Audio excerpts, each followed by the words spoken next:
Hi, I'm John Fredrickson and welcome to the ISTDP Institute. Today we're going to talk about somatization. Somatization refers to conditions where patients suffer from physical symptoms without any identifiable medical cause. Understanding of this condition has been hampered by three main problems. First, some have assumed that patients are malingering when they suffer from genuine, undiagnosed medical conditions. Second, therapists have failed to recognize the precise relationships between bodily symptoms and the activation of the somatic and autonomic nervous systems. Third, clinicians have failed to differentiate bodily symptoms resulting from anxiety from those resulting from the defense of somatization. So let's make these distinctions clearly. As you remember from our videos on anxiety, anxiety is discharged in the body through somatic and autonomic nervous systems. When patients suffer somatic symptoms resulting from anxiety, their symptoms will be consistent with the patterns we see in the somatic, sympathetic, and parasympathetic nervous systems. For instance, someone who has tension headaches is suffering from anxiety discharged in the somatic nervous system. Someone with stomach and bowel problems suffers from anxiety discharged in the parasympathetic nervous system. Someone who hyperventilates, flushes, and faints suffers from anxiety discharged in the sympathetic nervous system. Thus, if you know the symptoms of these nervous systems, you can assess right away if the somatic symptoms are due to anxiety. If somatic are due to the somatic nervous system, all you need to do is explore the patient's feelings as highly as possible until you get to a breakthrough feeling. At that point, the symptoms will stop. If somatic symptoms are due to the parasympathetic nervous system, we must regulate anxiety until it returns into the striated muscles, and we see sign and tension. Then we explore feeling again.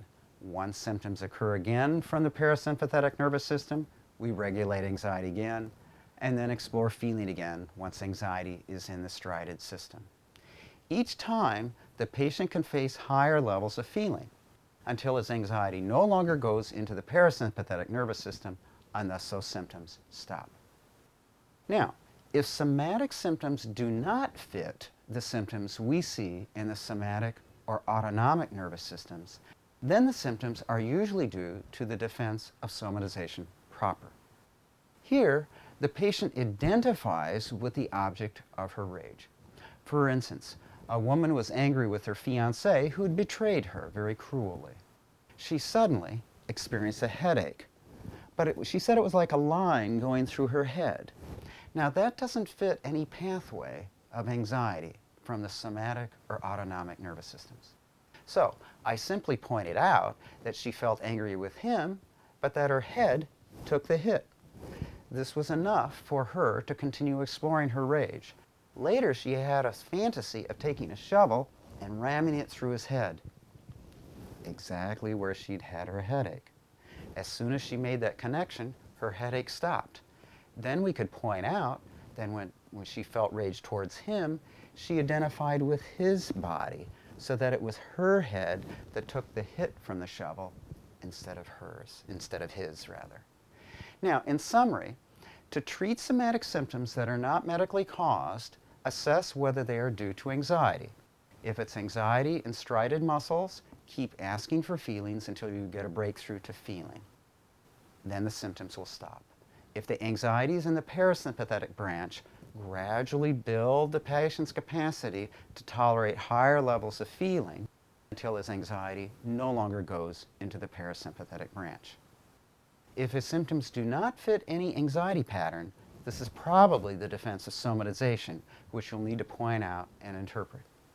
But you may ask, what if symptoms don't fluctuate when you explore feelings? Then the symptom is not psychologically caused, and the patient should be referred back for further medical evaluation. Somatic symptoms, which are psychologically caused, will appear and increase with a rise in unconscious feelings and anxiety. To learn more how to treat somatization with ISTDP, you may want to get my new book, Co-Creating Change. at www.istdpinstitute.com or at Amazon. It has an entire chapter on this topic and an entire chapter on assessing anxiety symptoms in terms of the somatic and autonomic nervous systems. Until next time, I'm John Frederickson, and thanks again for visiting us at the ISTDP Institute.